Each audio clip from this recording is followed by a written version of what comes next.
Three. All right. Cool. So we'll start off now. Awesome. We're pretty easygoing here, so we'll make it casual. Start off. This is only our second episode, so you are our first guest.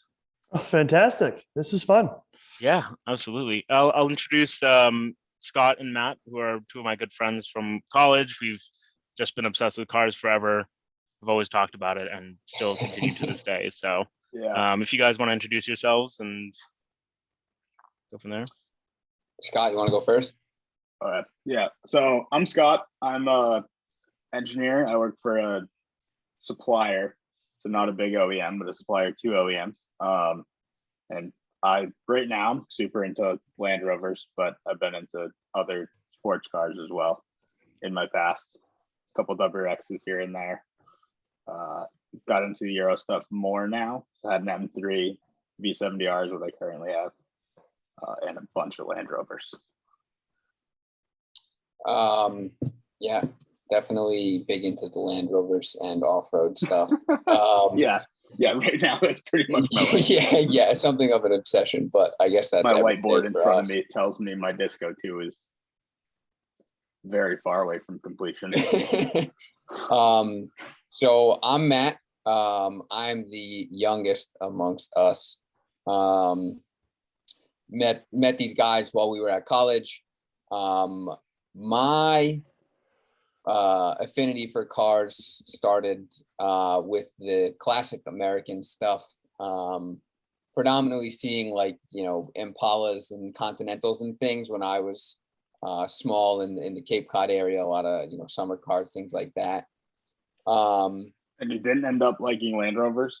I wasn't close enough to Nantucket. But gotcha. Yeah, I still love the old stuff. Anything that has like 100+ inch wheelbase, anything with a lot of chrome. I also love Euro cars. Big fan of Mercedes. I worked for Mercedes dealership for a handful of years or so. I enjoy my wide soft spot for various things.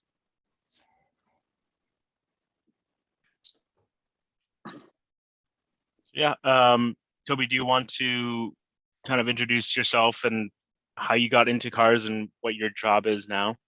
Yeah. Brief introduction. My name's Toby Stinson.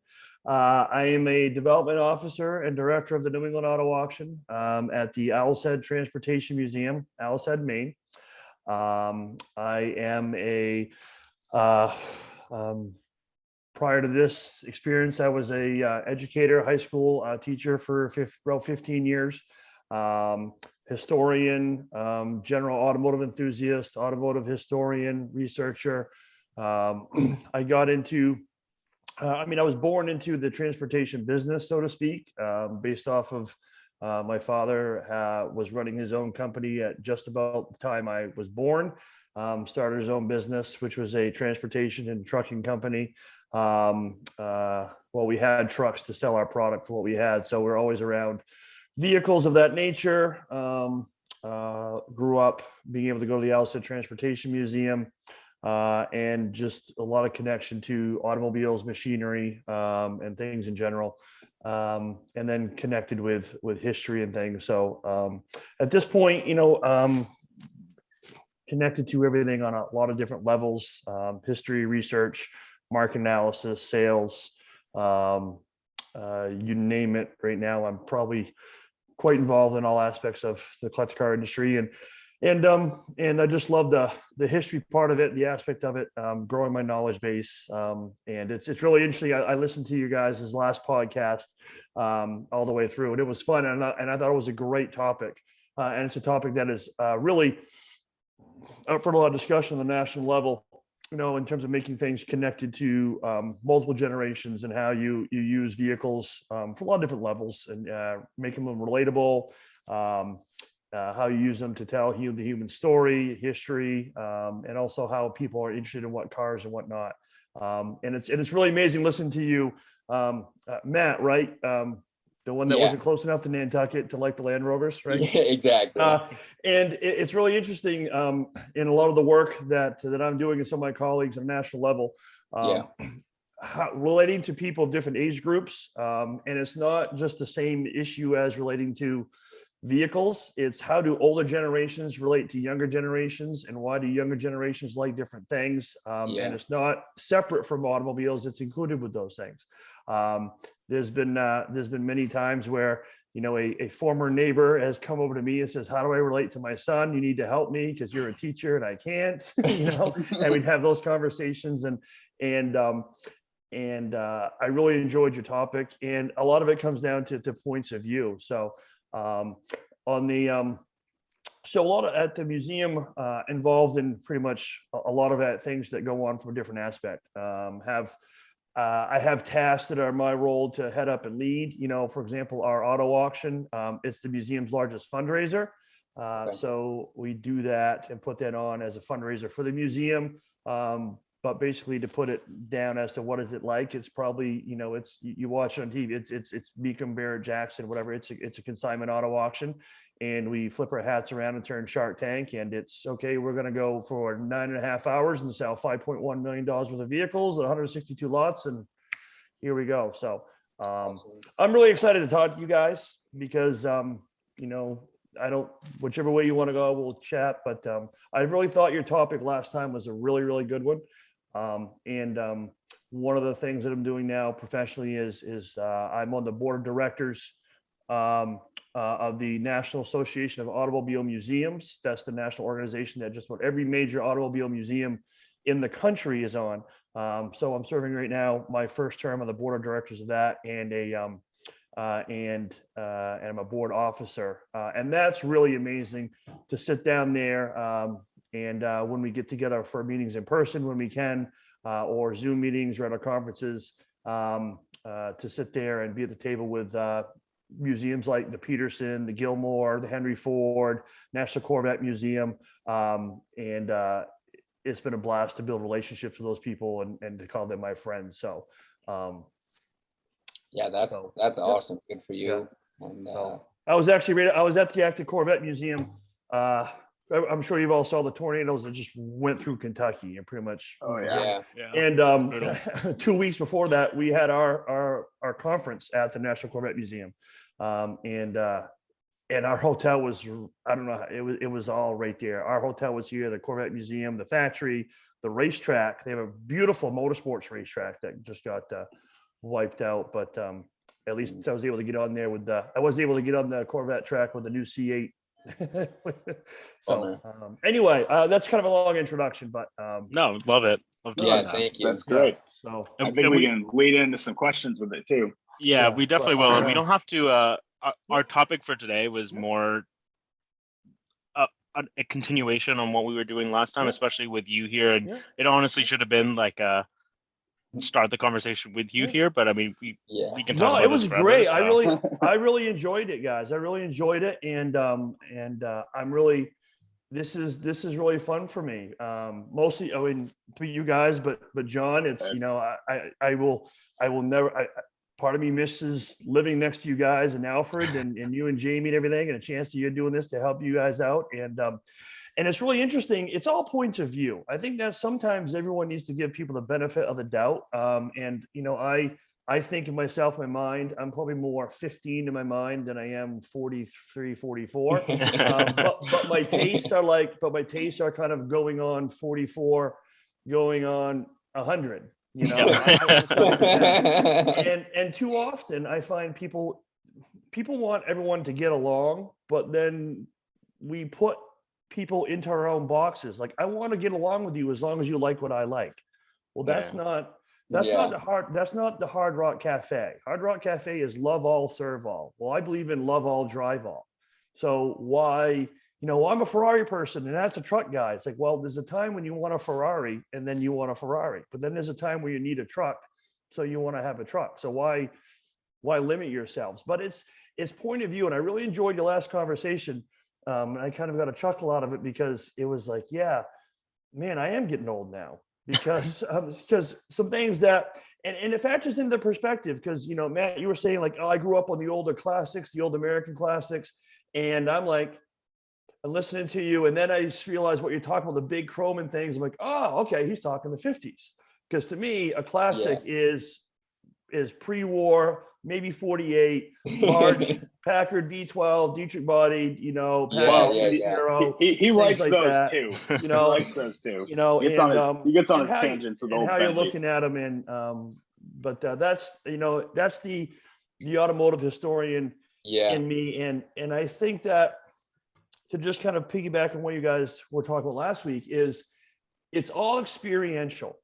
And every time it's providing experience. So if no one has ever actually had a chance to, this is what's great about the Allison Transportation Museum. You guys should come up sometime, which is how do you really know what it's like to ride in a 57 Thunderbird if you don't get to get behind the wheel of a 57 Thunderbird?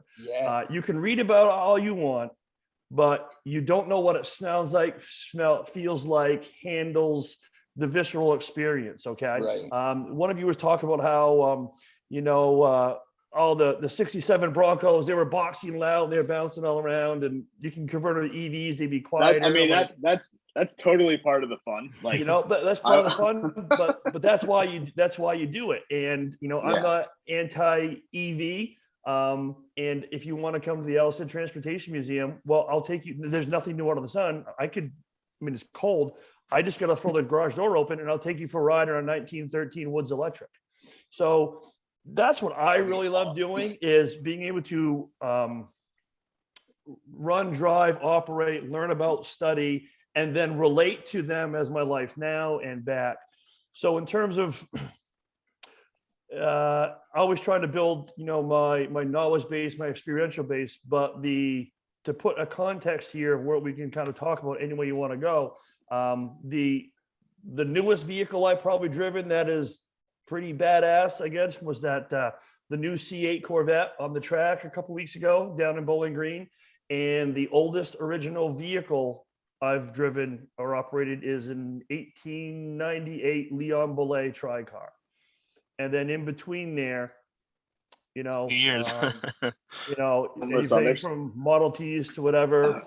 Probably one of the few people in the world that actually is proficient at driving one of the first original supercars, the 1906 Renault Vanderbilt Cup race car. It was limited production. So there's a lot of fun stuff we get to do. But I love getting into the. But sometimes I love just getting behind the wheel of an old antique farm truck, and I love it all. So yeah, so that's enough. But you guys, let's have a good conversation. No, appreciate all the input. John, did you have anything else, or do we want to get right to questions? No, let's just you start it off, whatever you feel comfortable with, Matt. Yeah. So actually, this is one of my questions for you, and I'm not sure if you already answered it in full or not, but essentially is, so do all the vehicles at the museum, are they running, operating, or how, can you explain that a little bit? Yeah, that's a great question. Theoretically, yes. Okay.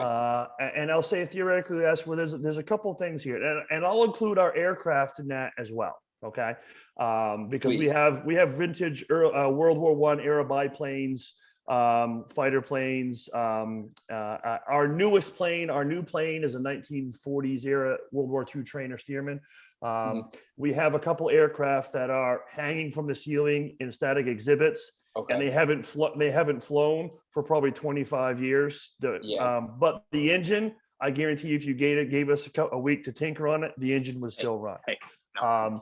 Where I say theoretically is it's a constant working through it, and you know, you got to take it for what it is. In say 1910, if you rolled out of the barn your Maxwell and you were going to crank it up and go to town, success is a possibility even when it was brand new. So you've got to take it into a context of what it actually is. Absolutely. It's like someone, you know, gives me or buys an antique vehicle, depending on what age it is. Okay. And they said, the person said that this is a fully perfect, fully restored car. Like, well, it is. And it's fully restored if someone bought a fully restored car, say, but it's a fully restored 1935 automobile with all the quirks and idiosyncrasies of your brand new 1935 car. Right. So, what are you expecting? I had that one time with an auction buyer who, this was a really good car that they bought, and they showed up to pick up the car they bought at the auction, a couple days later, and they were driving a, well, we're going down away from your original question, but yeah, the vehicles. No, that's all right. Yeah, the vehicle, they run, drive, and fly. We Yep. work to keep them in that condition. We have a great Okay. staff of volunteers. Tuesdays, Thursdays are volunteer days, and Thursday nights are volunteer nights. And if a vehicle is like not in running condition, it's for some sort of reason, and we try to maintain them as much as possible.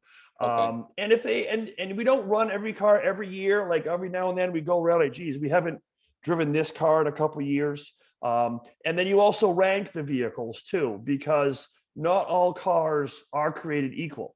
So for example, running one of the Model T Fords or things or something like that, we run all the time. Different ones we Yeah. run only at shows.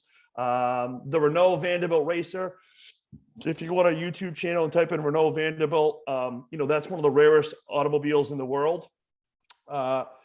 So we're not going to run that like you would, a rides car. So, but we Yeah. run them and operate them. Some vehicles we run on only in the evenings or in different conditions, but for the most part, they're maintained. Oh, there we go. Yeah.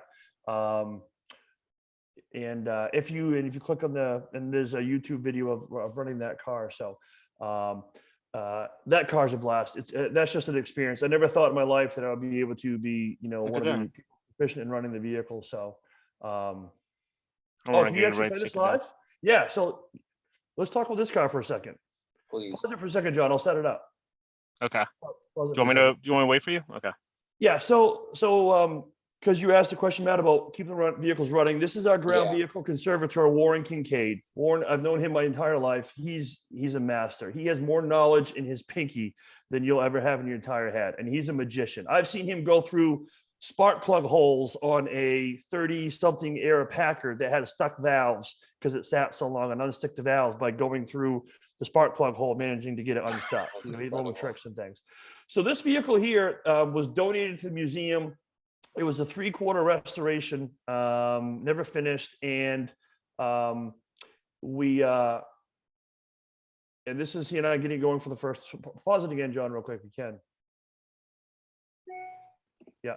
So just kind of set this up. So this vehicle, if you Google it, research it sometime. William K. Vanderbilt was probably the father of American motorsport. Started the Vanderbilt Cup races. And Renault won the French Grand Prix in 1906. And then they built a scaled down production version of their Grand Prix racer. I believe they only made 12. And William K. Vanderbilt, either he bought them all or had them bought or whatever, but he bought these cars, brought them to the US, and his buddies all got them. And it's a 60s, might be 90 something horsepower. Wow. It's 1907. It's definitely, I've never really opened it up yet, but it's solid. It's tight. It's definitely, if you open it up and have the track, it's definitely a 7,500-mile-an-hour car. It's fast. Wow. And That's this is probably regarded as one of the first traditional, what you would call a supercar. And this vehicle, there's only 4 left. There's 5 left in the world, I believe. And the 4 of them are in North America. And it was donated to the museum, not quite finished, and we never knew if it ran or not. And the museum was invited to take it out to the Pebble Beach Concours d'Elegance a couple of years ago. They want to do a reunion of the ones that were left. So we said, well, we need to get this running so we can go on the field. So we've got it running. It runs really well, drives well. And now we're sorting through a lot of small issues with the vehicle. And we have a friend of the museum out in Ohio that is probably one of the premier Rolls-Royce restorers in the country, if not the world. And he focuses on Rolls-Royce Silver Ghosts. And he's doing a lot of research on this. And you're tying it to people like William K. Vanderbilt and the Guggenheims, and those are the people that got these cars. And this is probably in running condition. You're looking at probably a, I don't know, $2.5–3 million car, plus or minus. So this is we got it back. We made a video of Warren and I going through it, the starting it process. Warren drives it in this, but I drive it a lot too when we run it. So yeah, go ahead and play this, Sean. This is an amazing car. Put some audio in there. It should be.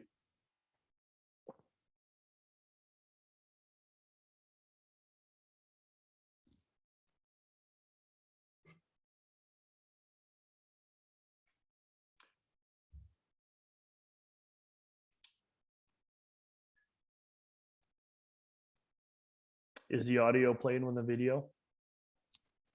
I can't tell. Can you guys hear it? I'm not hearing it, but that's quite all right. The visuals are a lot to take in on its own. So I'll just kind of just let it play. I can kind of talk over it.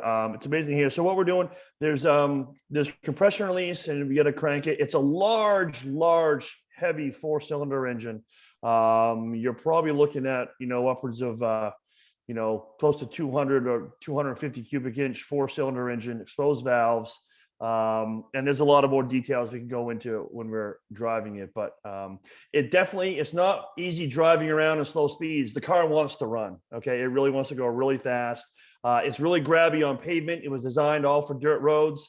So it's a 3-speed progressive transmission, which means you go from one gear into neutral, into the next gear, into neutral, into the next gear. You slide through them. Okay. And if you're curious about a vehicle like this, it's a really amazing, interesting story. The story of the Renault Vanderbilt Racers is their nickname, the Vanderbilt Racers, because William Vanderbilt managed all of his friends to get them. And the story of the Vanderbilt Cup racing through America and these cars. The Audrain Museum down in Newport recently purchased one, but I believe ours is one of the earliest ones of the run. And like I said, there's a friend of the museum that's doing some research to really substantiate who it was. It may have come originally from a significant owner, but they're amazing vehicles. So there's all kinds of things in there. And if you go to our YouTube channel, alicehead.org, here's our YouTube channel. You'll see all the videos and things we've done. My friend Tom Goodwin made a great video series. If you watch it, it's probably like a 7 or 8 part video series, and he played the part of a young millennial trying to learn the ways of driving a Model T Ford, and it's very comedic and funny, but he really makes it relatable. And if you go through and watch all the runs, I'm in one of them as well. And we've got a lot of cool things. So related to that, I have a question. Yeah. So you have the millennial learning to drive the Model T. What about maintaining them in the future to keep them driving? Like, how is that knowledge being transferred from the generation that actually knows how to do this to people who grew up with like me? I'm probably wrenched more than these two. Grew up with OBD2 and then at work dealing with like CAN bus systems. Yeah. It's so much information that we can pull. And it seems like you don't get that information with the old stuff. So I'm wondering how that learning process works. Yeah, good question. I would say, first thing I would say is when you say there's so much information you can pull, first thing is where are you looking? Where's your sources? Because there's more information on every single one of these topics than anywhere else you can find. It's almost like hitting you in the face. The question is what is and this isn't towards you. I taught high school for 15 years. Well, I'm kind of thinking like, when it comes to diagnosing, like if I'm trying to fix a problem. Yeah. And I have access to OBD2 scan tools, the factory diagnostic software. Okay. Good. Or if I'm at work and I have a CAN sniffer, I can literally see every signal going. Yeah. Okay. I see what you're saying. So where with this old stuff, it seems like voodoo magic to modern day engineer me. How do you keep them going? Okay. You bring up a really good question. And I think it comes back to something we said early initially, which is how you relate to things. So, and right there was a difference of where's the information.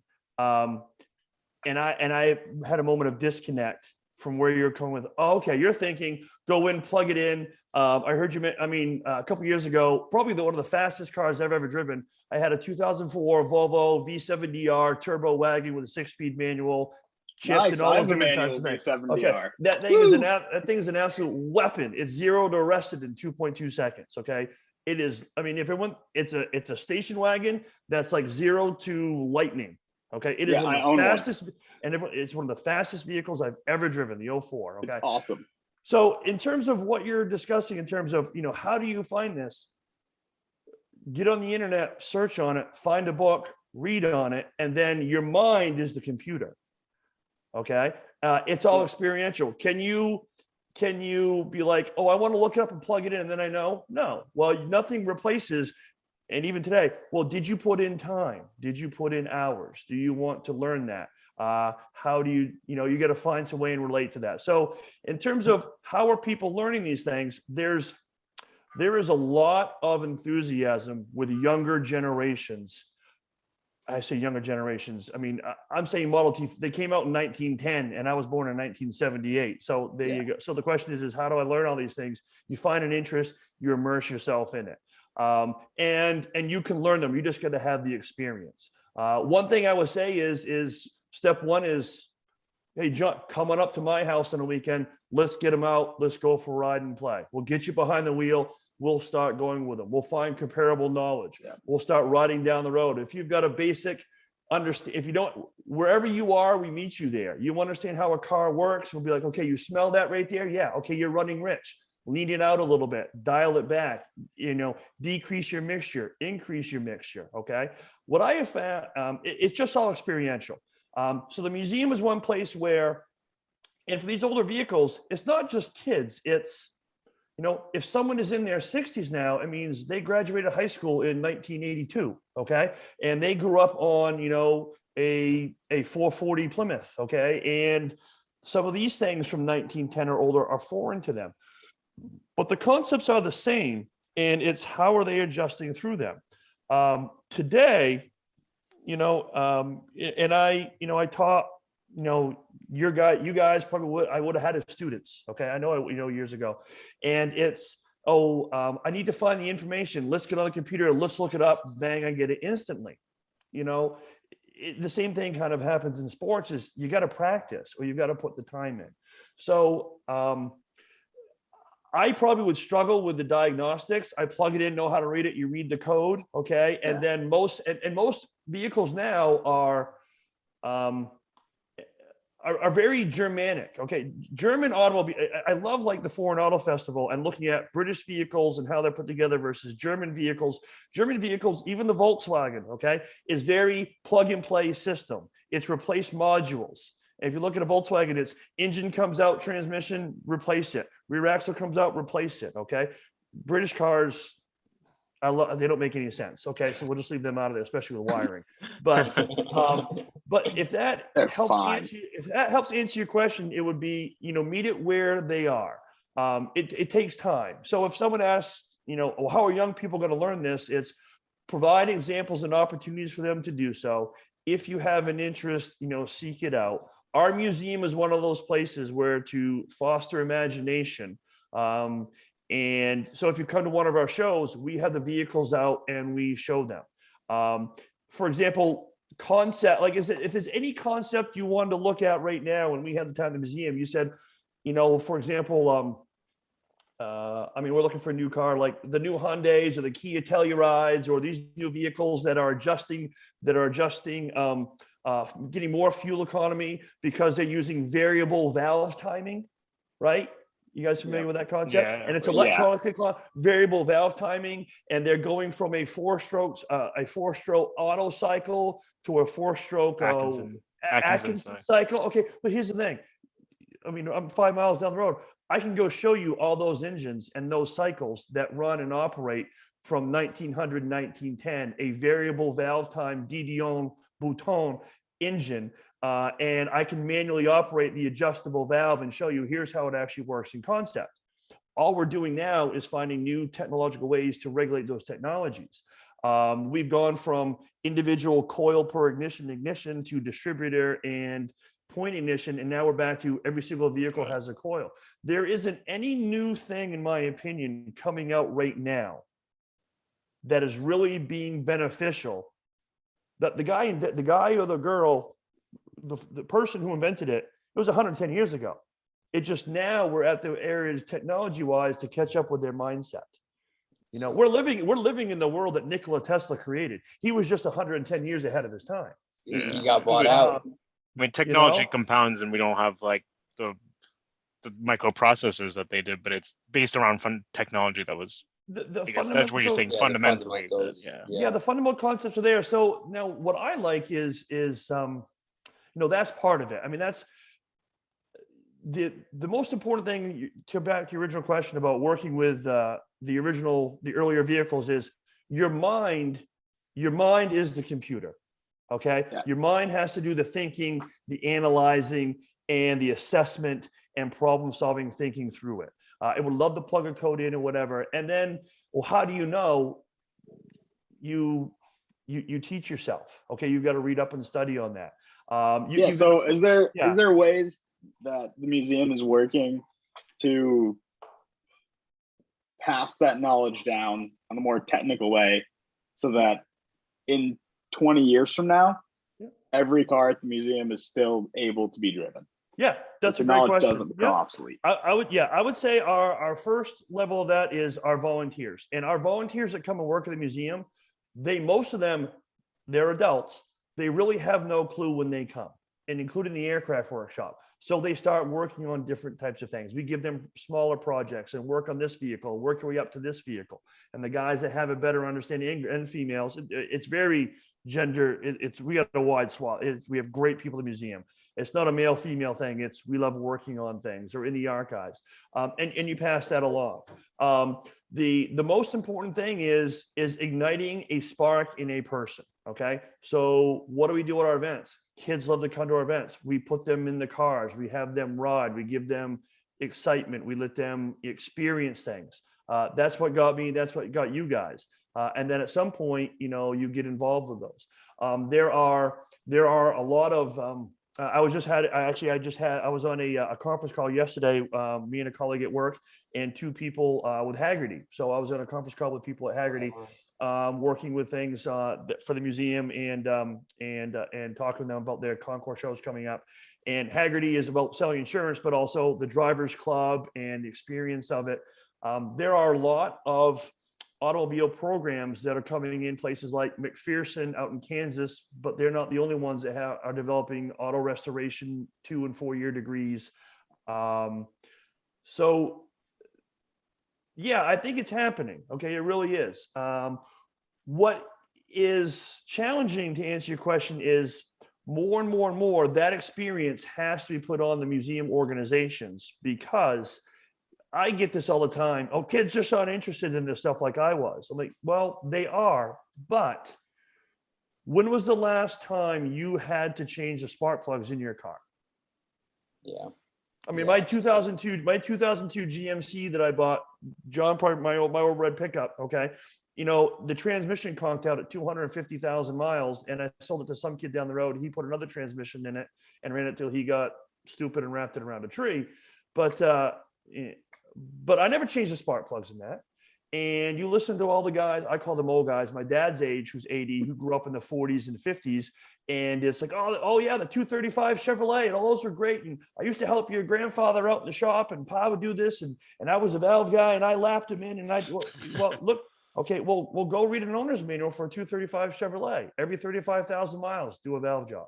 Yeah. Every so you do this. So the normal lexicon of what we do every day as routine maintenance, has gone away. So you're not familiar with that as much. So to come back to the question, we're trying. That's our goal, to get people involved, to get kids involved. You saw the picture of the museum with the kids involved. School classrooms coming next week up here, school vacation week. I'm on the road. I'm going on the road, car hunting and scouting, New Hampshire and Vermont. But my kids will be at the museum. We'll have a 3-day program, kids activities, STEM based, building, designing your own cars out of Legos, racing them, things like that. So it's keeping everything, engaging and how to relate it. There's a hobby, and to everything, there's the hobby, and not everyone becomes an enthusiast. But we can talk cars for car's sake in a context. I think Vehicles are rolling examples of science, technology, engineering, the arts, and math, STEM or STEAM, they tell multiple stories. So, and I forgot Rover guy. I'm sorry, I forgot your name already, but I'll get it. Scott. Scott, yeah. But I would say, as with anything else in life, if you've got an interest and you want to, then seek it out and find it. So if you're like, I know like newer vehicles, but I've never really understood it, then I would say, whether it's at the museum or at my house, come on up for a weekend and let's go for a ride, because it'll put it in a better perspective of how do you know where you are if you don't know where you were. And I hear people all the time, and I'll use the Model T Ford as an example, but there's other vehicles, most early vehicles, they don't really go that fast. Some do, but people joke around with something like a Model T Ford and say, well, how fast does it go? I'm like, 25, 32 miles an hour, maybe 40 if I get a really good stretch. They laugh at it. And then it's okay, go for a ride with me. And I get them up to about 25 miles an hour, and they're freaking out and they want to jump. Oh yeah, no. I think terrifying. the most fun I've had recently in a car was going about 40 in a Series 1 Land Rover, because it feels like not 40. Yeah, and everyone and I've gone 100. It's hilarious. They're the whole experience. And I've gone 100 and I've gone 110, and I didn't go super fast. It was a track, but I've gone 110 in a C8 Corvette, and I felt like I was like driving with two fingers going to Dunkin' Donuts on Sunday morning. And I've been on a road going down a hill in a Model T, and I get up to 35 miles an hour, and you realize that if something happens and jumps up in front of you, you're not stopping. You're sitting on 10 gallons of gasoline. There are no seatbelts, and you don't want a seatbelt because you want to be able to jump. So. I love all those things, but I like looking at, and this is the engineer in me, I like looking at all the systems, how they progressed, how they integrate.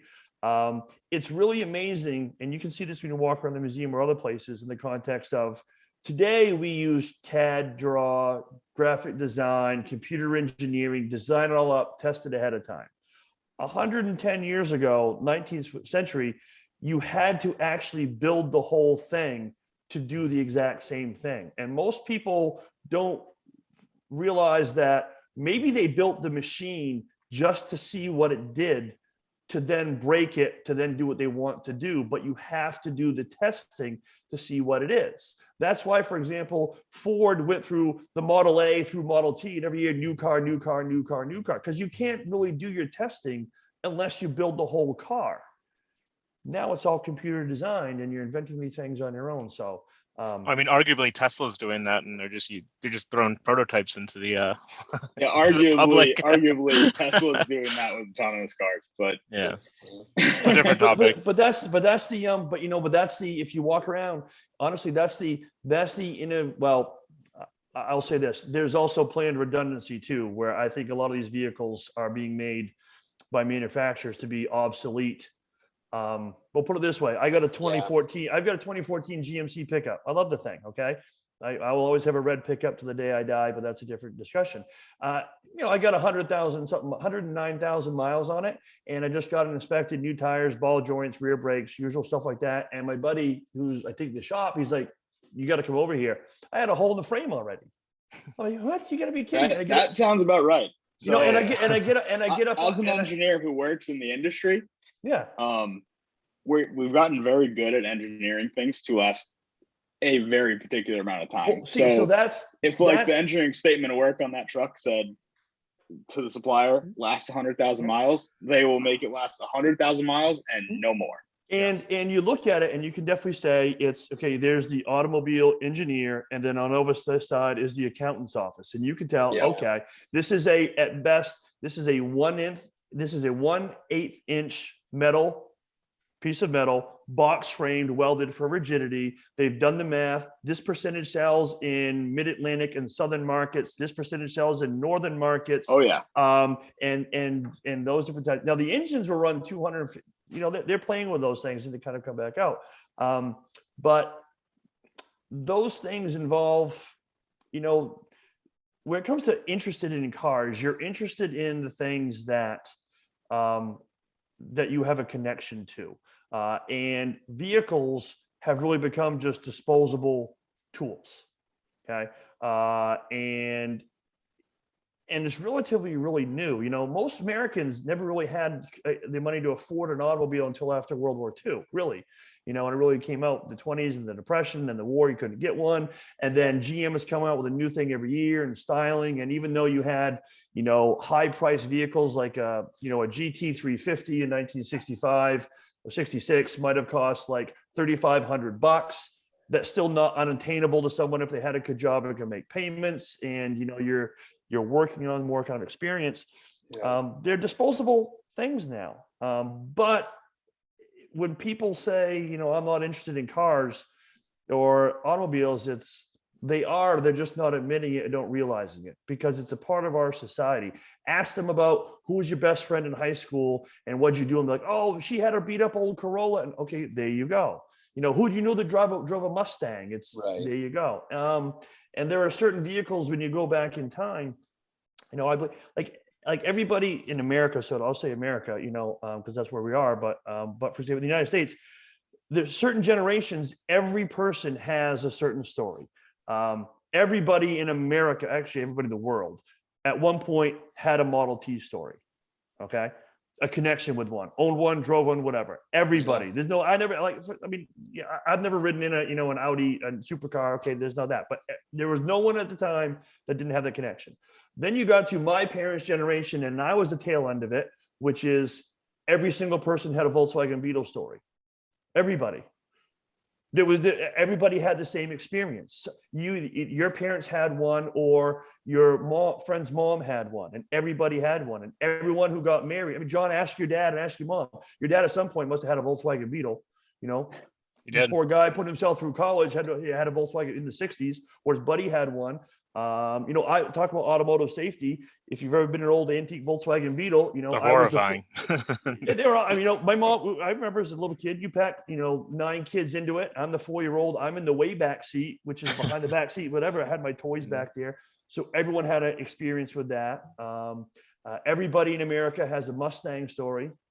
You know, you know, you had a Mustang, rode a Mustang, had a friend that had a Mustang. So, and that's, I mean, it's pertinent to like American culture specifically. I mean, our basically post World War II, it's like our big boom in population, but also culturally, like cities are designed around being able to drive around, and a lot of like the Western expansion was based around like automobile travel and stuff. I know it's a little different on the Northeast, but like for most of the country, it's very simple. Like I mean, I mean, there's the enthusiasm about cars.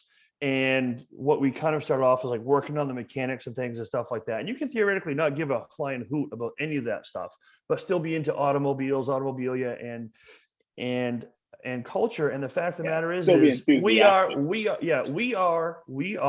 a automobile centric society. Absolutely. And you can deny it, but you're wrong, because we are, and the evidence is around there. Right. You don't have to like it, but you admit it. Our behavioral mannerisms are set up around it. And, you know, it doesn't really start to come to fruition until after, you know, World War II. And the road building that was launched was massive. And my grandfather was one of those road builders. After World War II, he became a civil engineer and just built roads.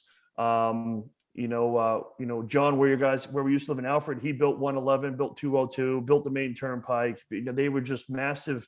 They applied the civil engineering on a grand scale, and the interstate highway system didn't even exist.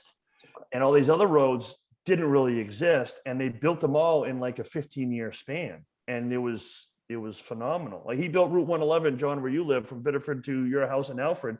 That was farm fields. He built his crew built the whole road in like 6 months. They just get it done.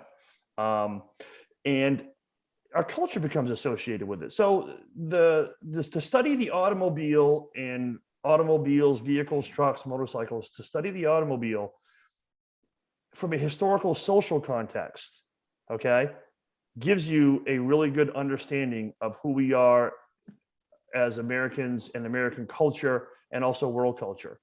And there's no race, sex, creed, whatever, where it's not related to it somehow. I mean, they were part of our lives. So from that aspect of it, it's really important. The other debates that get in about, you know, I mean, I love vehicles. I love I love the gas and the oil and the engines and working on them. It's my therapy. I go out to my garage, I tinker on something. It slows me down. I feel very confident. What I like about vehicles is even if it's broken and I can't fix it, but when life gets crazy, it's a machine. And everything that was worked is broken, but everything's broken can be fixed. You just got to sort your way through it. And if you get stuck, you just go all the way back to the very beginning and you work your way through the systems and then you get it right. It's very A plus B equals C. I like that about the vehicles and it slows me down. The cultural side of it, I love, John knows, I love big old trucks. I'm a truck guy through and through. I love trucks. Why? Because when I was a little kid, my dad started a trucking company and all I knew was my dad and trucks. So when I ride a truck, I feel like I ride with my dad. And then from there, I love all the stuff about him, but that's the whole point of it. And then it just, the history stuff, it kind of grows, but that's the automobile context. Now, those are great discussions, California car. And the more people you meet from different parts of the country, I grew up in Costa Maine, but meeting and hanging out with people, my friends out in California that work at the Peterson and learning about California car culture. The more you get involved and learn about Shelby's and things like that, I have to have a connection in some way, and then I'll learn about it. I never cared about muscle cars at all because I had no connection to muscle cars. They didn't interest me at all. They're very boring. You turn a key, you step on the gas, and you drive. Okay. Never heard somebody say that. That's okay, but here, I love Yeah. that you Okay. think of it like that, though. Well, I said I did. Okay, I did. But if, like, for example, that Renault that you saw driving, okay, go back and look at that. Look at all the controls. Look at what's called the winkers. Look at the oiling system. When you're driving a true antique automobile, say pre-1920, you have to pay attention to your ignition system, your oiling system, your steering, your fuel mixture. Your mind has to be a supercomputer doing 4 or 5 different things at once minimum, and you're very actively engaged at a highly functioning analytical level. Yeah, And it's you know funny. what? And I'll say this, and how could people do that? Well, because it's a lot easier than dealing with that stupid horse that has its own personality. So people 100 years ago were used to thinking at that level. Right. So now, like, for example, muscle, we were poor people growing up, and my father came from I only had Model T, so that was our relating, and we never had muscle cars, but they were cool, and I love to drive them. Then as you get driving techniques, I love the driving and understand those different types of things, but I never really got into like, say, Shelby's and things until I had to work with one or a couple, and then I had to be knowledgeable about them, and then I understood them, and then I made really good friends that were there at the early days of Shelby Trans Am racing, and then I understood them, and then okay, then I started to appreciate them more, and then I got into it. So I can tell you a lot of individual car stories about how those things all work together, but then you get into them, and then you realize, okay, the different quirks to them. So where I said before about jump in a muscle car and drive, you turn the key, you step on the gas, you go, all right. Now that's what I thought until years ago to where I am now, which is, you need to know how to drive, okay? And what you were mentioning earlier about plug-in diagnostics, there are so many things that happen in a modern vehicle that the computers compensate for. You're operating a machinery. You're not driving, okay? So you're losing that experience. And so I'll say, for example, okay, oh, that's a cool car. It is, okay, yeah, it's a 67 GT350 or GT 500, 427 silo or 428, or you're getting a 68 GT 500, the 428 Cobra Jet 4-speed, and okay, it's a weapon. You don't know how to drive that thing, you're in trouble, because it rides like a dump truck, it handles like a dump truck. You lose traction, the rear end comes loose, the steering is redonkulous, and you catch a thing and you're gone. That's why you see, that's why you see, like, you watch Barrett Jackson, and you'll see, for example, take a real perfect numbers matching, correct, nothing, you're good, 327 Stingray, Corvette, 64, 65, not a super one, but just a regular 327, maybe with the 4-barrel manual, and it's all beautiful, it's all correct, and it's going to sell $68,000. Some guy takes the body and resto mods it into a modern monstrosity rat trap, and it's going to go for 250 because rideability and drivability are some things that people want. And those things aren't bad. Okay. I'm a purist. I'm a classicist. They help you use them, and the drivability of them. So, anything you can to gain the experience, is forming the connection to those modern vehicles with all the technology is great. And I love all those things, but it's removing, this is me anyway, so I'm not saying it has to be this way, but it's removing me from the equation. It's removing the human. It's removing, I want to think. I've done like the metaverse things, whatever, you put the video games, that's cool, but I'm like, that's a lot of fun. But so I'm not doing it. Actually, where's the line? Where's your sweet spot? Where's the cutoff? I was gonna ask, where's your sweet spot of driver engagement where it's like you're not driving the Renault Vanderbilt, and you're also the tuner, the engineer, the driver. Because I bet you it's gonna be different to us. Because I think for all of us, it's probably around 2004. 2000. 2004. 2004. Well, it's you have a really good question. I have to say older because it's the equipment. Like if I had the modern diagnostic equipment, it'd be different. Okay, but you have to have so much. I can't do those things because I don't have all the nuance. I don't have the machines. I don't have the computer set up to plug it in and all those stuff. If I did, I'd probably have a blast with it. And the cost is extremely, extremely high. If you want to get involved in the automobile as a hobby, you can get older vehicles that are really affordable to buy, that are really simple to maintain, that really require minimum equipment. And we were just actually on the auction results. Yeah. And it was shocking the amount of stuff from the 30s and 40s that is super affordable. Yeah, that looks and great.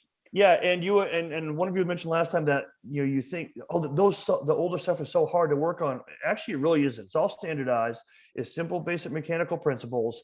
For the most part, a lot of parts are readily available, and it's very understandable, and you can get literature on how to read up on those things. So, and there's outliers. I'm working on a Chevrolet 6-cylinder engine is a lot more cost effective than working on a Packard V12. Okay, so there's different levels to things there.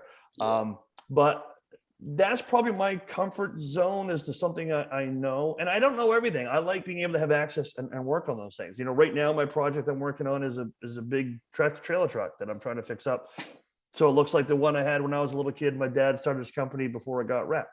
But I'll be honest with you, my V70R turbo wagon, okay, I really wish I still had it. What happened with that is they developed electrical I'm actively problems. selling mine, so it's okay. Well, it's modern vehicles. They develop electrical problems, and let's be honest, they are electrical nightmares. When things go wrong, the average person can't fix and work on them. The equipment is proprietary. They're engineered system to last a certain amount, and they're done. So from that aspect of it, I don't like working on modern vehicles much because most of the problems that they have are sensors, electrical. My 14 GM, okay, the 4-wheel drive was all acting up, was shifting automatically into 4-wheel low and back and forth, whatever. It always the switch. Or it's the switch relay, or it's the computer programming thing. Unhook the battery or switch it. I'm thinking my 4-wheel drive is busted. Get under there, and it's like, okay, I can inspect the transfer case. I can refix the linkage. I can do these things. So in a modern world where they're electrical, it's probably not that much fun. However, I really was having fun with that V70R because that was my first experience of, this is cool. It's got a plug-in and it's got a chip, and I can change it while I'm driving, and I can change, that is, it's all terminology. I don't call that working on the car. I call that playing with my toy. But it's a tuner. But here's the thing: it's no different than what the 16-year-old high school kid did in 1952 by putting together a rat rod from an old Mercury, Ford, or whatever, in a flathead V8 and making their little deuce coupe and driving it.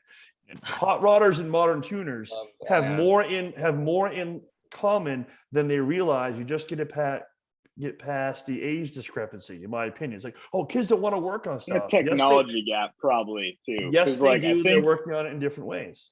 yeah, like I think I would love something with a carburetor, Yep. but not like jets and like the mixture with a carb is just voodoo to me. But you can give me like a fuel map on a computer and a tuner, and I know exactly what I'm doing. And So it's more like how I guess your volunteer days at the museum, but like yep.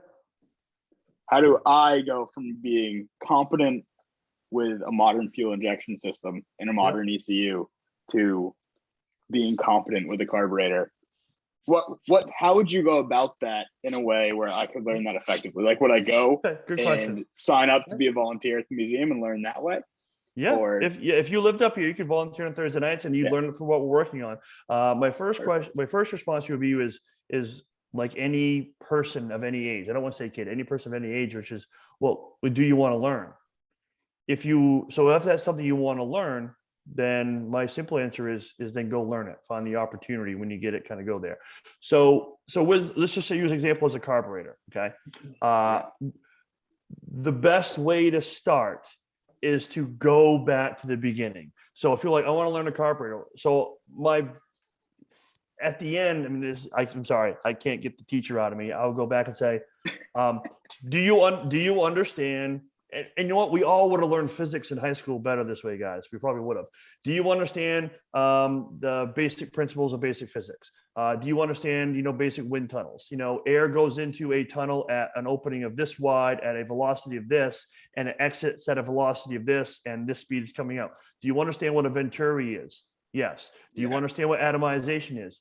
Yes. What is the role of a carburetor? To mix the fuel with the air and then atomize it for ignition. Okay, this is what is a jet? Like a jet in a carburetor isn't like a jet like a plane. It's just a small hole which the stuff gets blown through. Piss. Yeah. I'm sorry, I had to put it that way, but no, it's all right. So I would say so I would take a Holley NH, a Model T single barrel carburetor. Okay, let's take it apart. This is a float, this is a jet, this is a needle, this is what it does. The fuel and air comes through here. I'll actually show you a car that didn't even have a carburetor before they figured it out. They just had a floating pool of gas, and the air got sucked across it, and it picked up enough fuel, and that's how Carl Benz designed his automobile. So we would start with there, okay, and then tuning it is: do you understand the basic principles? Do you know how it works? And then it's sound and smell. And how do you learn that? You got to put in through time experience. and hour through experience. When I first, and my experience with an old Model T, that's a different story. But the older vehicle was, if I get it running, Dad, can I have it? Sure. And then you get it run, and you learn for those, and you get stuck, and you ask a question. You're stuck, and you ask a question. But then you start to build. It's like, okay, this smell means this, and this sound means this, and you adjust the needle back a little bit. You're going up a hill and need it a little richer, a little colder. You know how when you start your car up on a cold day and the RPMs are up and it warms up, it drops down. Your computer is regulating your fuel air mixture. It's funny. If it's a cool, misty, damp, foggy morning, a hand crank automobile will start differently than on a cool, dry morning because the moisture content. So it's easier to learn. Here's my short answer. I think it's relatively simple if you have interest.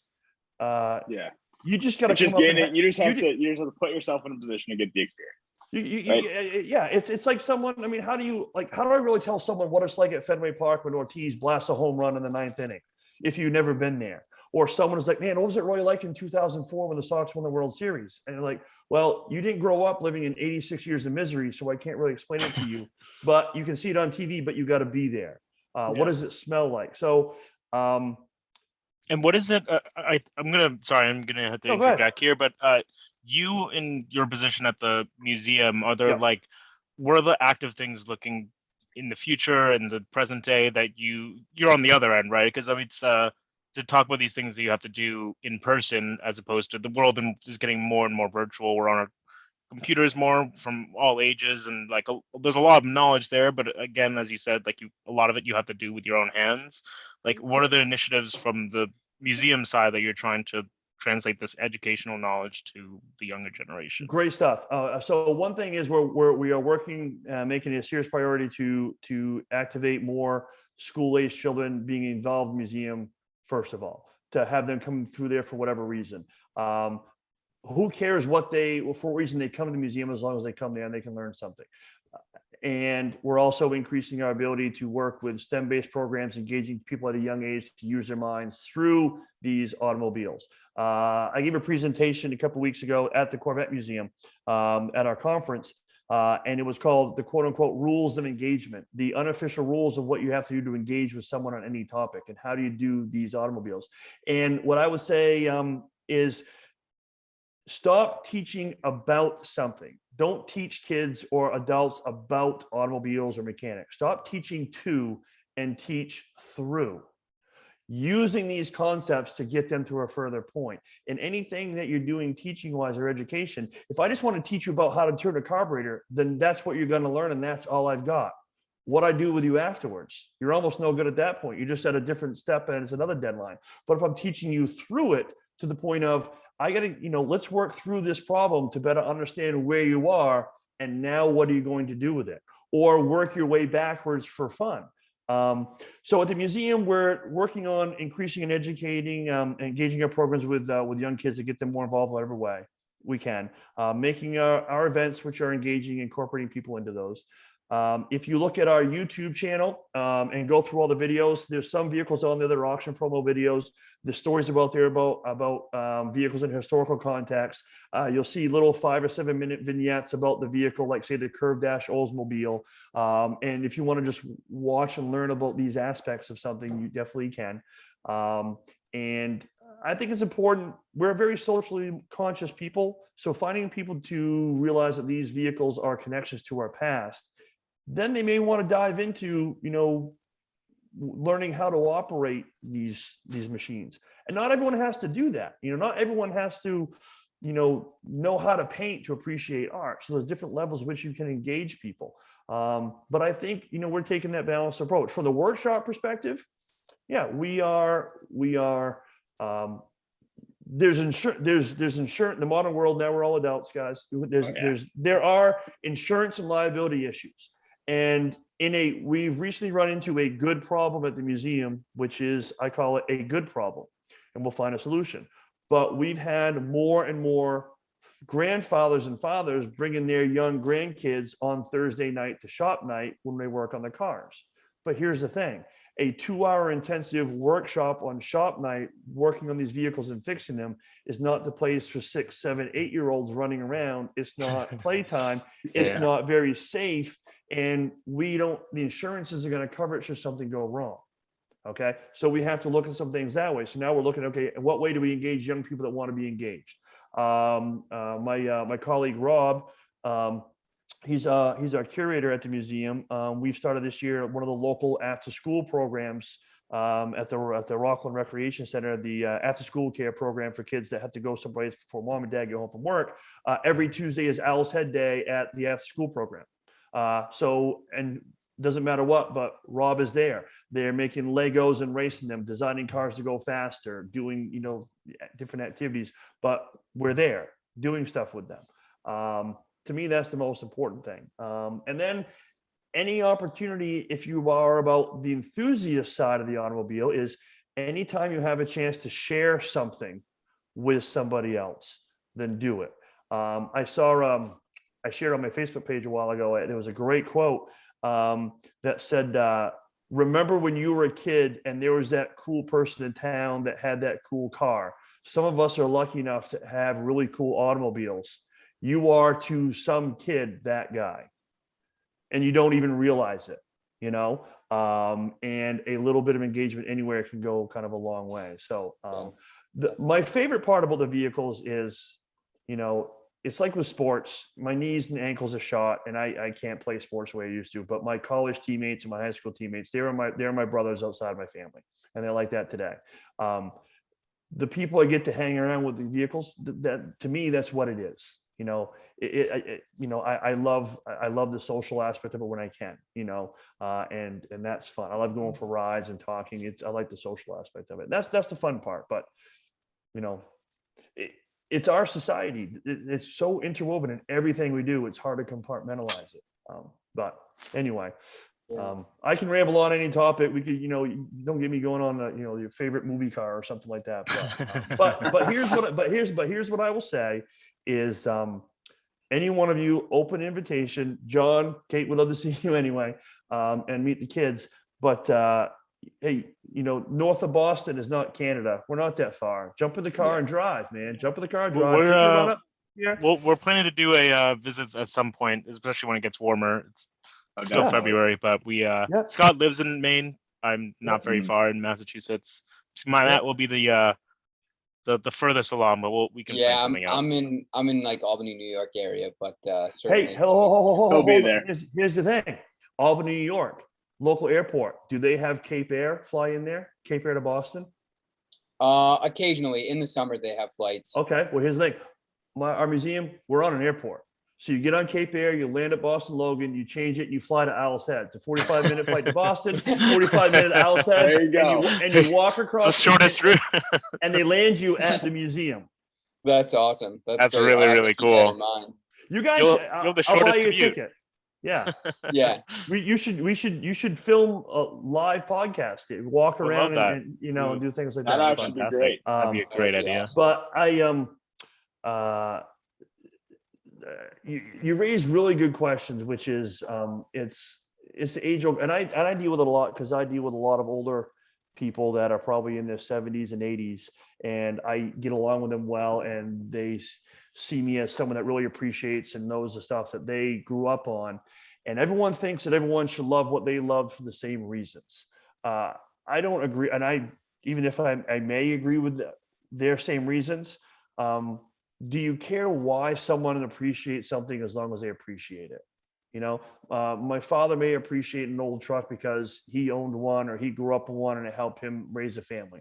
I appreciate it because to me it was my dad. Or I liked this car because it was the first car that I took a girl to the movies in. Or you may like that car because that's the first car you learned how to change a tire on. But we both love a 55 Buick for that reason. This guy loved the 55 Buick because of the back seat. This guy liked it because of, he changed the tire with his grandfather. Whoever cares, it's just how he came about doing it. But if I could piggyback off that real quick, I don't know how to phrase this in the most diplomatic way, but basically, being that you're affiliated with the museum and you have this passion, personally, where do you think the right line for originality versus drivability and restoration lies?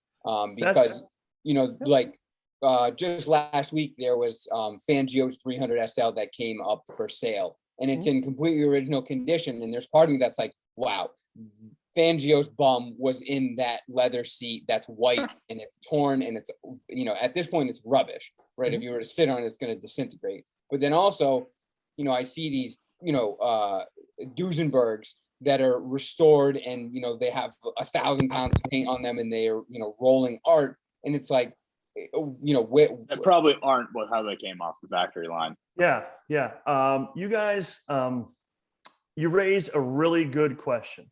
And I'm involved in that question on a lot of different sides. Yeah. From the automotive enthusiast, the historian, the museum employee, the preservationist, there's that side of it. The other side to it too is if you go through and look at the auto auction, we sell, I have to recruit, consign, work with, market, and sell for the auction's fundraiser. But it's no different. We get commissions. They just go to the museum, these different vehicles and how they respond to the general marketplace. And so I have to be on that side of it sometimes too when that applies. And the one thing that I feel is the only rule in that question is that there are no rules, which is everything is a case-by-case basis. Yeah. And you have to make your own personal decision based on what's right for you and what's right for the vehicle. And I would never tell you what to do, but I can explain to you in general how I would make my assessments, which is something I already said to you guys before. Love all, drive all. I don't own the car, you own the car. What right do I have to tell you what to do with your own automobile? I may think, for example, if I had do I prefer a 64 Corvette to be a 64 Corvette? Yeah, I probably wouldn't do it. But if your taste is to have a modern LS swap and these different types of things, I can appreciate that for what it is, and it's freaking badass and cool, and go ahead and do that. I wouldn't do it, but I'll be right there riding with you when we go try to go set our hairs on fire. This is just not my taste. But if it works for you, it works for you. Now, in evaluating a vehicle, there's a lot of different factors. And if you grew up on Cape Cod, so you've been on boats, and you'll kind of get this, you don't manage the sea manages you on the water. You've got to sail with the wind. You've got to let the boat dance. You've got to let the lady lead when you're sailing. The boat will tell you how to respond, and you've got to know how to respond to her. If you've ever been sailing before, I kind of get that. So look at an automobile. There are some vehicles that you've got no option. It has to be restored. Okay. And then there are some vehicles, and you see this and I don't know if you guys have ever had the chance to go to like a modern high-end, Concours, like the Greenwich Concours Elegance, Amelia Iona things or something like that. And if I'm ever next one I'm at, maybe I can hook you guys up and kind of get a media credential or something like that to kind of do things. But you notice, the preservation class is coming on more. Okay. Yeah. And you look at, and I know John just, his parents did this. You look at like old antique houses. Okay. You look at houses that were built in like the 1800s and early 1900s, and people are trying to restore them, and they've been covered up by linoleum and modern things. Like, oh man, why would they ever cover up all this wood? Because they got tired of it and wanted to live modern. The wave of restorations in like the 50s, 60s, 70s, 80s was like, you have to restore it and make it perfect, make it beautiful, because they're tired of all these old ratty cars. They remember them in their glory. They remember them in their glory, and it's all they want to get them back to that. Now I believe there's a valid case in point for something's only original once, and you can't recreate that.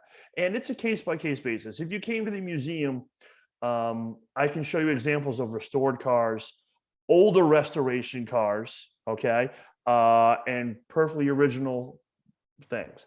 I look at the car. If the car is completely original, then I would make an evaluation based off of that. If the car is, and most people think, oh, it's so old, look at that patina. I'm like, yeah, well, that's like a 40, 50-year-old restoration. The car's already been passed around the block one time. What's the difference on it? There are some vehicles that, like you mentioned, the seats or something like that. Okay, you put a cloth over it, or maybe the seat has to be fixed, and you've got to make some concessions on that. There are some people that say, oh, you shouldn't put an electric fuel pump on that because they never had one. Well, you're right. And you know what? We're going to disconnect the mechanical one, and we're going to put the electric fuel pump on there because we want it for drivability and safety, but we could hook it back up if we needed to. Right. I always tend to, and I guess the short answer would be, put the car in front of me. Let's have a fun discussion and see what it kind of comes around. But I'll come up but I'll give you a good example. I'll see a person that'll be talking about like a mid 50s, American big heavy iron car like you do. Okay. Yeah.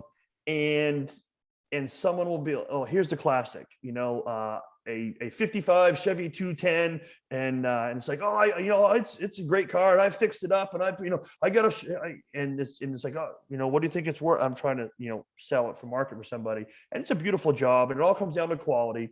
And I did it myself, or it's restored. Well, there's varying degrees of restorations, but it's, but some guy goes, oh, I put in a torque flight, a turbo 400 trans and a 350 with dual Edelbrock, and I got blah blah blah. So does every other 35,000 number mid 40-year-old midlife crisis guy in 1990 built a Chevy 210 with a small block 350, blah blah blah blah blah. Okay, right. And they're great, and they're great Coddington steering wheel, and they're great cars. But what I'm saying is in the marketplace, okay, it's like a custom kitchen. Anything custom is custom of one, okay, right. And they're hard to get comparables when you're doing those things. Now back to what your question is. I never will fault anybody that makes modifications. I'm a purist. I like things original. but I also like some things. There's been some cars that I've been like, wow, you know what? I love that hot rod. Like, I really like hot rods, but I finally figured out after doing this for like 12 plus years, I like the customed hot rods that still really look like they're almost original. Like I was looking at one the other day. I saw a woman that her husband passed away, and she's got she may have to sell it. A beautiful 1940 Mercury convertible, rare body style, Mercury, beautiful red tan interior, and it's got white wall tires, which they, put on there a little bit low. It's like Biff's car. But when you, Biff was a 48 shoebox Ford. But, oh, you're right. Yes, that's right. But it was a beautiful looking automobile, and it looked like a 41. Now underneath it had a higher performance, like Lincoln, like a Lincoln, Mark, 7 engine or something in it or whatever, like a 90s. Mm-hmm. So, and it was really well done, but it had the classic look. That's my style of custom. And the reason why I like that is from a marketability standpoint, you still attract the purist a little bit, and you also get the modern person. But I sometimes have a disagreement with people when they pick apart someone's restoration on little things like, they put disc brakes on the front, and they got radial tires, and that should have had bias-ply tires, and they had drums on the front. And to me, I don't care about that. Anything that's drivability and safety. Okay, if it's a 100-point show car, you're going for AACA judging and all that. Yeah, I get that. Okay, but I'll never. Some of these things are good ideas. Some of these things are, Henry Ford would have done that if he could. They would have put that on there. So that's kind of a rambling way around looking at kind of a case by case. There's some vehicles that need to be restored, some that aren't. Some vehicles you put money into it and you don't necessarily see out of it, but that's a different discussion of whether these cars are good investments or not. Period. Right. I don't think they are. Depends on, if you really want to invest your money, get a good money market man and start setting stuff away in your own IRA now, guys, and you'll be able, do that stuff. I wish I learned that earlier. But you have to make ethical decisions. Like, for example, the Renault. Okay, when and where and under what conditions do we do it? Because if something happened, are we ever going to replace it? No. Yeah. So we're stewards of automotive history of this aircraft or whatever. Some things you can replace. Where do we not do that? There are some, and the worst thing is there are some things where it's not do one little thing. You've got to do it all or nothing. It's like, if you just want to fix this one fender, you've got to fix the whole car because it's got to kind of match. And I've told people, I was like, what if I fix this? Well, don't fix that, because once you fix it, you're going to have a beautiful fender that doesn't match the patina of the whole car. Yeah. And you've got to take those things kind of into consideration. But I really love the fact that, and I'll just end with this, that the preservation class automobile is really coming into and has come into a major category at some of these major shows, which is look at these vehicles in their original environment, still running and operating extremely well. And it's amazing to see. And there's a couple of, I've got a few of my favorites at the museum. My most favorite actually is a motorcycle, a 27 Harley. I love that thing. But that's a preservation award winner, original. So I don't know if that answers your question, but I look at it on a case by case basis. Yeah. I mean, you more or less. Yeah. And then I can get more specific as to, I don't want to go down the whole bailiwick of what is quote unquote numbers matching. We can go that all day long, but theoretically, I'll have a comment like, well, here's a good example. Someone donated this vehicle. You've got to know what you're working with. Okay. So here, let me what really was kind of in my mind when I asked you that question is because obviously, you as an individual have your own personal taste, which I would love to hear, of course. And then you as, the museum curator and whatnot, that side of you also has a inclination. But like if you I work with a curator, if you have for example, a 1913 Model T or something like that, if it's in perfectly original condition, I'm talking like original tires that are like so flat, if you breathe on them the wrong way, they're going to disintegrate. Do you feel that there is more value to be had in this you know, fossil that's, you know, Yep. 6 feet tall and 7 Yep. feet long? Yep. Or do you feel that it would mean more in terms of longevity and interaction if it, you know, underwent a nut and bolt restoration, and you could bring, you know, grandma, grandpa, grandkids, you know, future generations down the road in a Model T, being like, this is what it was like Yeah. driving 10 years There's- into the automobile? Yeah, I'll just go with the example that you gave. In terms of the Model T, I call it the Rip Van Winkle Model T. And if you look back in some books, you'll find a guy that went out of a barn that was complete. And you'll find him that it comes out and it is completely all original components for that car for 13. And they had variations every year. They're all the same, but they were different every single year. Okay. And see, one thing with Model Ts for the most part is most of them, they made 15 million of the things. Okay. Right. Most of them has all been mix, match, swap. You can swap rear axles in front and engines in and out and all those different types of things. Okay. So most of them are already all bastardized at one point anyway. Okay.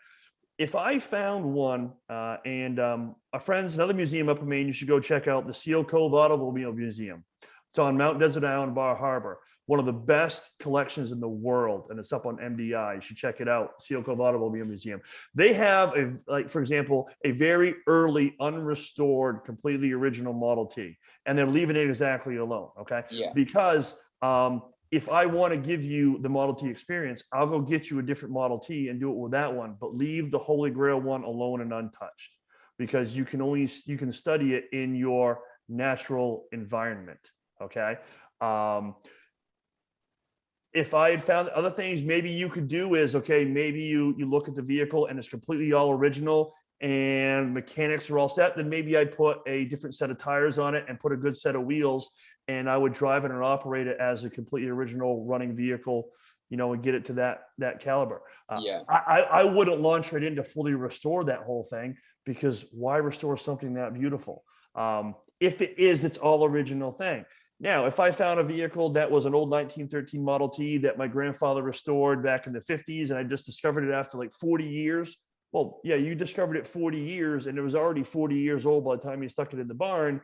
And okay, it's, you know, you do different things to it. So you evaluate things kind of based on that condition. But the best example I can give you that I've been working with recently, I initially started working with these people when their mother was about to pass away, and they had some vehicles that were their fathers. Their parents were all gone. Well, short answer is, when they passed away, they found in the will that the automobiles that their grandfather had were donated to the museum. And I had to literally go up to the barn, me and the crew, and we hauled them out of there. And there was, you know, nothing really anything special. And most of these vehicles will probably tinker on in the auto shop, getting running, and we'll put them through the auction. And they'd be great project cars for you guys or anyone, you know, an MGTD, a World War II Jeep, a 42 Jeep. The museum is keeping that because a 42 Ford GPW is one of the significant vehicles in world history. The first military Jeep. We don't have one, so we're going to keep that one. A 52, 53 Austin Healey 100 BN1. And we'll probably put that in the auction at some point. And then sitting on blocks was a 56. If you don't, I don't know if you're familiar with these cars or not, before I can look it up. It was a 56 Austin Healey A100 BN2 M. It was an Austin Healey 56 100M. Which, are you familiar with what that is? Vaguely, yeah. Okay, so that I is don't know all about it, but I have an okay. idea. So that is the Le Mans edition. Okay. Yeah. Now here's what gets quirky, and that's when you deal with vehicles, you know, like muscle cars and the numbers and what goes with what's mismatched. So this is that. It was a restored vehicle, but we got it and we're circling through this, and I'm kind of overseeing the volunteers and making sure it may look like a regular vehicle, like the BN1 sitting right next to it. It's the same type car, but on this one, the numbers matter. Okay. So the short answer is Austin Healey created a high performance kit for their car to run at Le Mans. And then after that, they made it available to put on their A100 automobiles for like a more high performance sport racing.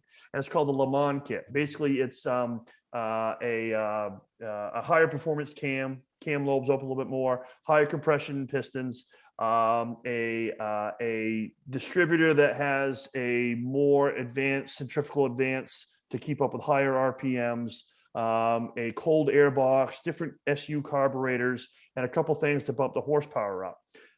Now, most vehicles, today, if you buy a vehicle, the vehicle buying experience is totally different today. I mean, even in the 1970s, you could walk in the dealer and with a pencil say, I want a special order my car, and they would order it and they'd send it to you. That's why you got so many of these one of ones and one offs and the only one with this, because some crazy crackpot ordered it in Michigan and they built it for them. Okay. So with this Austin, with the 100M, it was a kit the factory produced, and it could be dealer installed. So you bought a 100 Austin Healey 100 BN2, and then you had the dealer installed Le Mans kit. You could buy the Le Mans kit yourself, or you could, or there were 658 that were actually built at the factory as Le Mans kit cars. Those are the ones that are regarded as the true 100. Now they're all the same because they're nothing.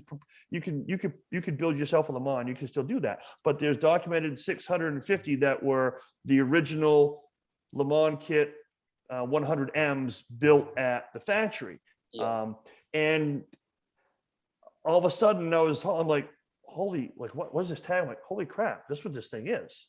I'm like, is this really? So then I had to go through the whole authentication process to make sure that this isn't is it a true 100M, or is it one that was made into a 100M?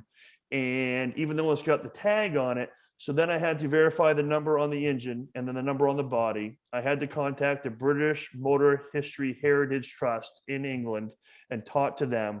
And they gave me the numbers and they do a certificate. And they said, yeah, according to our records, these numbers indicate that this was a factory 100M.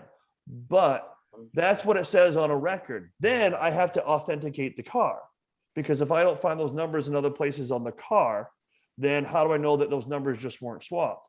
So there's the secret hidden places which were different on this. So I had to pull trim pieces and I found the numbers. So I had to pull the trim pieces and they're supposed to be numbered on the back, and all these things kind of line up. And it is a true 100M. Now there's all these parts because the guy died and he was working on the engine. So the heads are over here and the valve springs are over here and there's distributors over here, and we got to put all these things up. And now you could put this car back together with all the Austin Healey parts that are on there. And I said to the guys, whoa, wait a minute. We have to deal with this car differently, because if this is a true 100M, which it is, we have to make sure that these carburetors, there's a whole pile of carburetors. If we're going to be putting this back together, we need to use the correct, even though they're all the same very much, we need to use the correct carburetors if we find them that go with the 100M. There's a distributor in the car already, which is a working distributor, but he had another distributor over here. And I look at it and I'm like, oh, this actually is the part number of the true 100M distributor. That is a regular Austin Healey distributor and it'll work fine.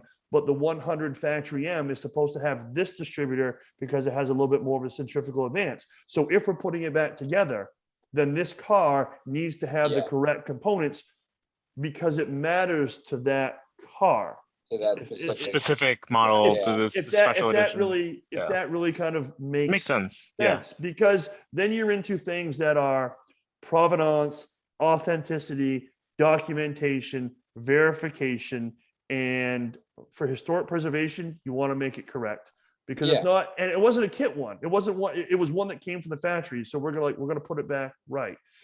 In the marketplace, when you start going the auction side of it, you see those things kind of, now you see those come into play. Now, if you listen on TV, they throw them out there like used car lots, oh, it's a numbers matching, it's this, blah, blah, blah. It's, and that phrase, I mean, I'll even have people say, oh, it's a numbers matching Model A. Like, come on, like, it's a valid term, okay? But is it overblown? Like overused? Well, it's not over. Well, here's the thing. Some people think it doesn't really matter, because if you talk to the old guys that were there and built the cars, so like, this doesn't matter. Like, if you ever get a chance to talk to a person that was at LAX when Carroll Shelby was building the cars, okay? Or was on the Ford assembly line, or was there making the Chrysler Challengers in 1970. It was the Wild West cowboy days, okay? And they were mix and match, blowing engines, swapping it out. Some people will say, well, does it have the original engine? Like, no, actually, this is a correct period replacement engine. Because this one's better though. Yeah. Because and then you look into that where you say like, well, I mean, most Plymouth GTXs or Hemis or 428 Mustangs, when you were 28 years old and you bought a GT Mustang, what did you do? You blew it up. Redlined it. Yes. And then they put a replacement engine in. So you've got to look at these things all considering. So, John, you're saying, is it overused? I guess my opinion, and I'm not the industry expert of all the experts, this is just what I've kind of found, is you have to know what you're looking at. This is the automotive historian piece, and I really love this. And this is part of the, and now I understand these things better because I'm understanding how they were built. I had to force myself to understand how they were built, what to look for, and why it actually matters. Sometimes it's authenticating and whatnot. Personally, it doesn't bother me. I mean, it's like, it doesn't make too much difference from the car if it's kind of correct, but it does in the marketplace. It lines up that it's, it's the correct one. But you have to know, for example, like numbers matching for Chevrolet is different depending on what year. It's also different for a Mopar product. It's different for a Ford. The Fords are different amongst themselves. And then you get into further detail that, the engine casting numbers on the Ford, on the Ford blocks that were used from like 59 through 68, they never thought that they'd be making it over a decade. So if you see a certain casting number with a dot next to it, it's a 70, not a 60, because they never thought they'd run out of numbers, So, and I didn't pick up on that until I was talking to Ed Mayer, Chief Judge of Shelby America, shared that with me when I was looking at GT500. Like, what am I looking at here? He's like, oh, you ran into that problem. So, and will that, I mean, based on the question Scott was asking like before, like that sort of like anecdotal sort of knowledge, does that get passed, or is there an active, especially since the museum side of your end, like, is that being documented? Those sort of things that, like, let's say 30 years from now, like if they see the dot, are they going to know what that means, or are there active efforts to keep it going? Yeah. Good question. Within each individual, there are so many crazed enthusiasts, and they're getting older with each individual thing. I call them the idiot savants of everything. They're just, that's all they are. Yeah. So, and they get overly picky. So like Shelby, Ford, Camaros, there's societies that look at all those things. And what I would say is I never realized it until 10 or 12 years 12 years ago or so when I started getting this more. It's authenticating them, so the information is out there. You just got to look to find it. And I don't memorize all these things. At some point, it's like you just got to go know where to look. And there are some people that are the gurus of things, and they're the ones that can help authenticate it for you, the keepers of the registries. But almost every vehicle has like the GT500 registry, the Shelby Mustang registry, the Camaro registries. You have the McNeish report. He's like a Camaro authority. The Glovier report, Guillaume Glovier, he's like the Mopar authority. And there's books on all these things to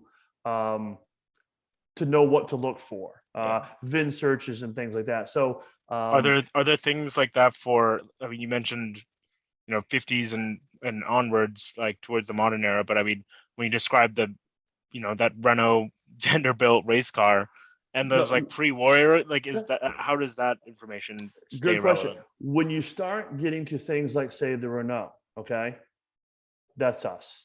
That's the Outset Transportation Museum. We've got 1 to 4 of them. We've got our archives and research centers. We are the keepers of the knowledge of those different types of things. As you get more up into, in our aircraft and things, that's what we are. We're the library, we're the resource. It's all about information, where the information is located. If you've never probably known to look at this before, but even you guys, when you get done with this, you just start looking at, what's just little Google searches, what's numbers matching for a Corvette? type in a random year, and they'll say, oh, look at this. There's so many sites on there, what to look for. Where's the engine casting number found? Where's the engine serial number found? And I call it dorking. I get all excited into it. It's a fun thing to do. It's fun to, and I can give you all kinds of stories from different things too. It's fun to get a car up on the lift. And if you're just a pure automotive enthusiast, is to go through, okay, is this thing the real deal? What's the casting number say? What does this say? And then sometimes you go through it and say, whoa, this is not the original engine. I mean, it's the correct engine. It's probably a date correct engine, but this isn't the original engine. Why is there no number here? Yeah. And then you get into, okay, so what was the plausible story? Because someone was like, oh, is this here's an example one I did a couple years ago. Is this a real 426 Hemi Dodge Cornet? Because it's not the original engine. And you're like, no, it absolutely is. All the components are correct. The serial, the badging is correct. The buck tag is correct. The engine isn't. And you can say that's a dealer replacement. And at some point, the engine was replaced. Now, some people say that ruins the market value because it's not a numbers matching car. Some people say that doesn't matter because it's all correct. And the bidder or the buyer assesses that way, but as far as the knowledge, there's two answers to that. And this might come back to the diagnostic thing you mentioned earlier, which is all knowledge is out there in information should you want to find it. And if you want to find it, go out there and seek it. And if you want to know something and you can't find it, then when you figure it out, then make sure you share it. I guess is a simple answer. Yeah, So, and to piggyback on that really, really quick before we close it out here tonight, but it's interesting seeing I'll represent our, let's say, under 30s and millennials and Gen Zs and whatnot, and the internet era of sharing knowledge and car enthusiasm, right? Yep.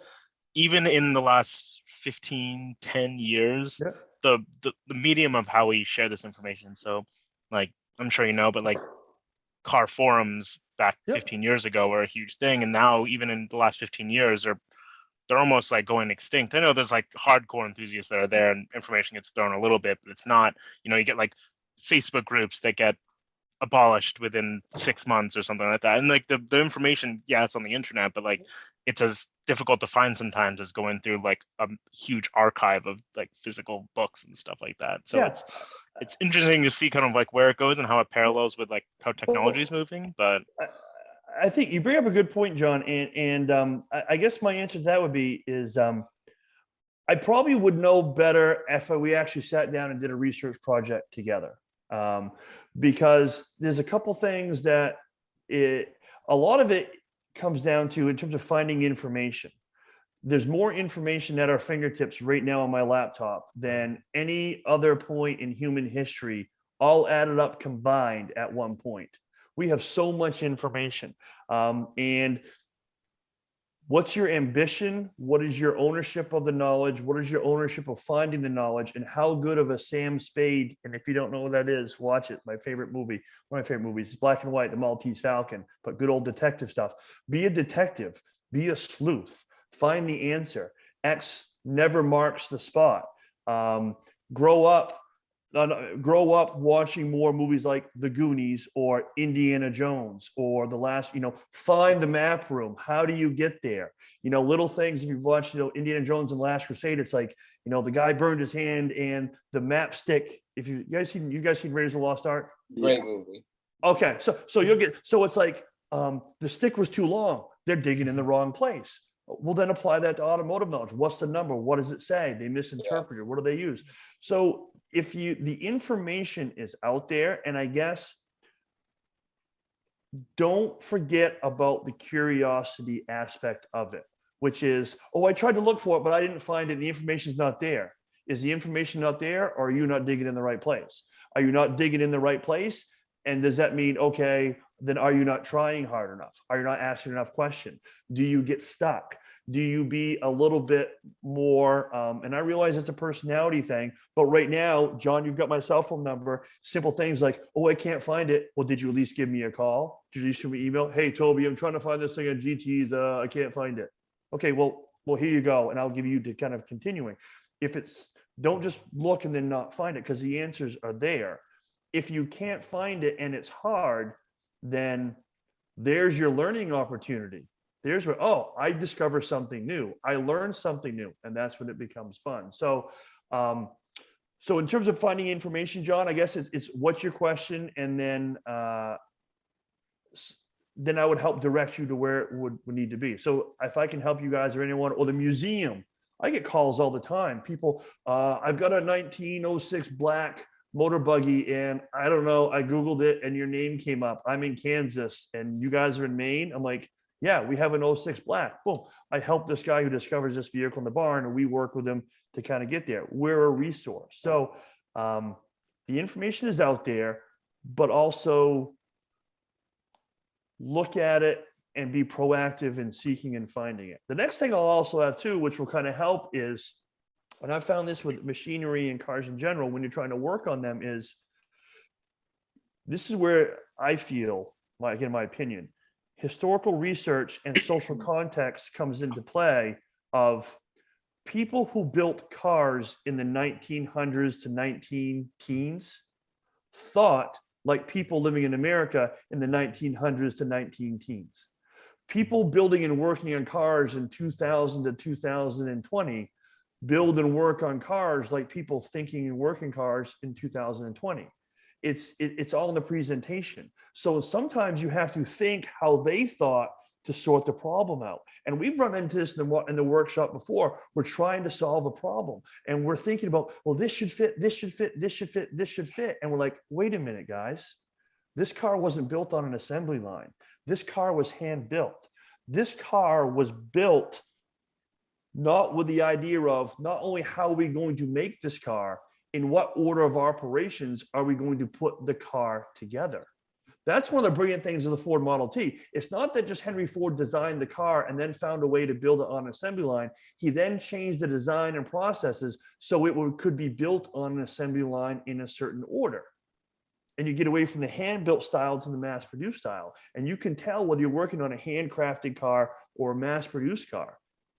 It's probably like working on a race car or something today. So I think that's important too, is don't look at things in a vacuum, but anything you can add to your knowledge base of anything will help you. But the information is out there, and, you know, search and be curious. And then if you don't know what you're looking at or you need help, ask somebody, you know. That's awesome. Well, I think that's a great note, and I think that's a great great ending point. So I have to first of all thank you, Toby. It's been years, and I'm glad we this is how we caught up. Man. Love you guys.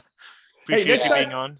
Next time we do this, come on up anytime. Let's play with cars. You know, use me as a resource. You got questions, if I can help you guys. Don't be afraid to discover new topics that you haven't seen before, and start, you know, if you got a question, I'm an information nut. So if I had a question in my mind, like, geez, well, what is a numbers matching Corvette? I always wonder that. Then get on the online and start researching it. Figure it out. Watch videos, how to drive, you know, will it start videos, social context. Go through every video on the Alstead Transportation Museum YouTube channel. Awesome. And but also, I don't know where I was going with that. I keep rambling on. Oh yeah. Anyway, next time I'd love to come back and have a chat with you guys. You know, love to have you on again for sure. Next time we should get into like we should just get into like fun topics sometime of like we should just do your most favorite badass like movie TV car. You know, best songs car. You know, all kinds. We can do that all day. We're doing this weekly, so we got many times, but we'll try to keep it short enough. Thank you for everyone that's listened in today. This is Owl's Head Transportation Museum is where you can find Toby. Any other plugs you would like to share, Toby, before we end this?